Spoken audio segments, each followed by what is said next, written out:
అండి అందరికీ welcome back to our channel. ఈరోజు మన ఛానల్లో యమ్మీ యమ్మీ నోరూరించే బ్రెడ్ పుడింగ్ ఎలా చేసుకోవాలో చూసేద్దాం.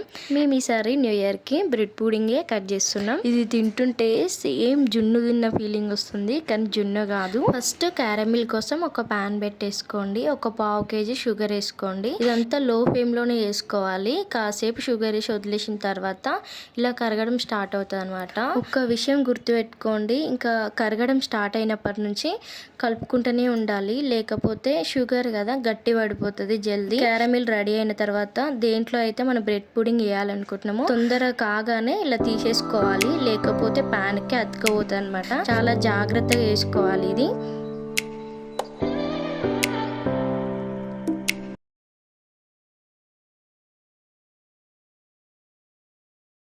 ఆ క్యారమిల్ ఒక బాక్స్లోకి తీసేసుకున్న తర్వాత నేనైతే ఒక 4 బ్రెడ్ పీసెస్ తీసుకుంటున్నా. బ్రెడ్కి మొత్తం సైడ్స్ తీసేసుకొని మిక్సీ జార్లో వేసేసుకోవాలి. ఒక పావు లీటర్ పాలు వేసుకోవాలి.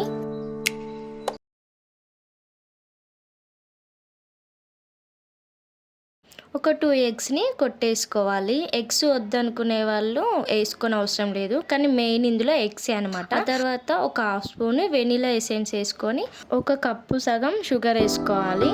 ఆ తర్వాత మంచిగా మిక్సీ పట్టేసుకోండి. చాలా స్మూత్గా ఉండాలన్నమాట.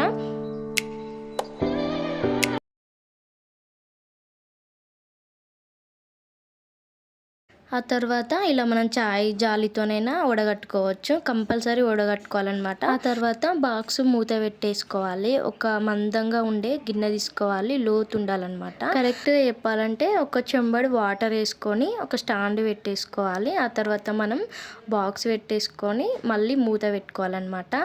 ఒక 5 మినిట్స్ హై ఫ్లేమ్లో పెట్టుకొని ఒక 40 మినిట్స్ లో ఫ్లేమ్లో పెట్టుకుంటే సరిపోతుంది. కరెక్ట్గా బేక్ అవుతుంది అనమాట. ఆ తర్వాత ఇట్లా చాక్తోని సైడ్స్ కనుక్కొని బోర్లించుకోవాలి.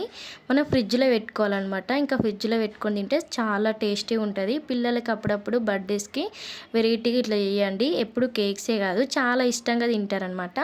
వీడియో నచ్చితే తప్పకుండా సబ్స్క్రైబ్ చేసుకొని లైక్ చేయండి, షేర్ చేయండి, కామెంట్ చేయండి.